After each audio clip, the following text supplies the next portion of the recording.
I'm Mike Sullivan, and today we're going to answer a question from a viewer. He wants to know about backswing extension and leg action during the golf swing.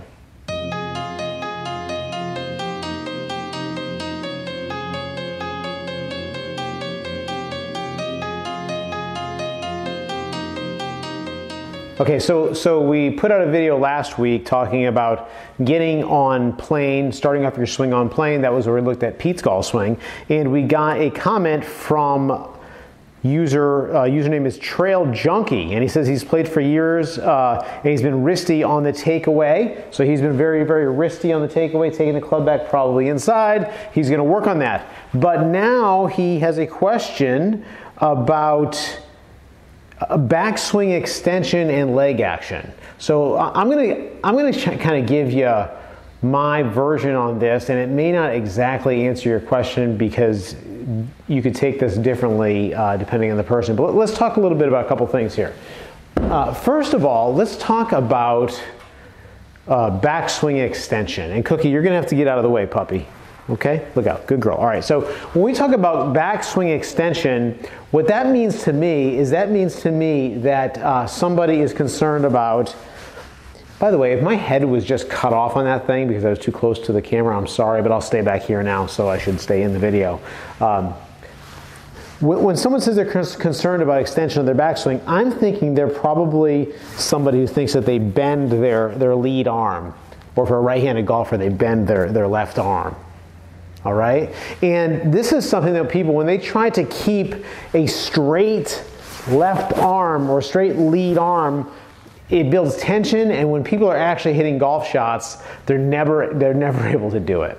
And the reason is that they're not so much having trouble with extension, but what they're doing is on their backswing, they're picking the club up to some degree as opposed to turning their shoulders.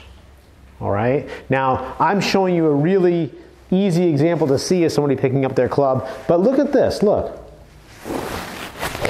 So that was kind of a swing, and you can see that I bent my left arm on that, my lead arm.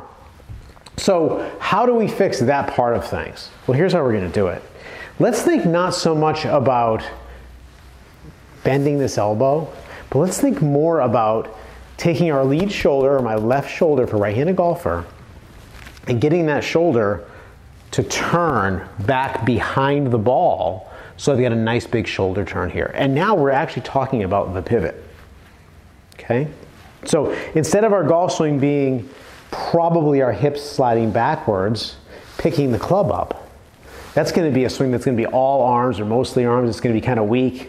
It's going to be out to in. It's going to be giving us this out to in swing path. It's not going to be powerful. It's not going to be good. We want to have a swing where we're turning back and turning through. Okay, so one thing you can do, and I've talked about this before, get yourself in front of a mirror or in front of a sliding glass door. You can do this in the house. I could have done this today without even hitting a single golf ball. Okay, get set up, put your golf club across your shoulders so you get a sense of what your shoulders are doing. And now when we bend down, we put our hands on the club, your back hand, or for a right-handed golfer, your right hand is on the club lower than your left. So your shoulders are going to tilt. I'm going to facilitate this tilt by bumping my hip towards the target a little bit, and my head gets back behind the ball.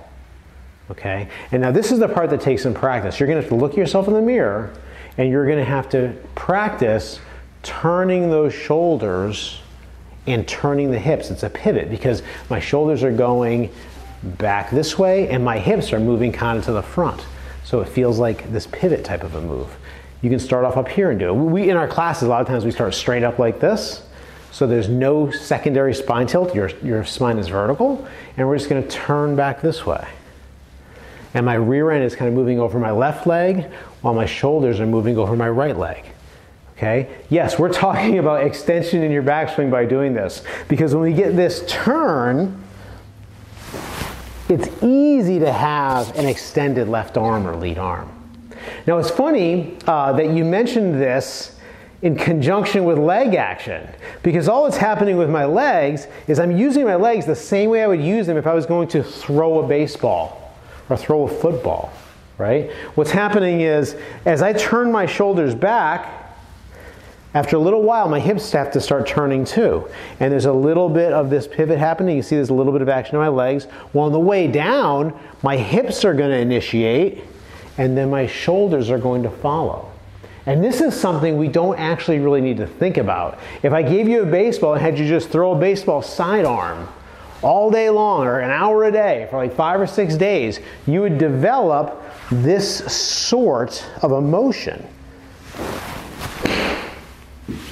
Okay, and you can do that. Oh, the ball got past me. You can do this with a golf club too, right?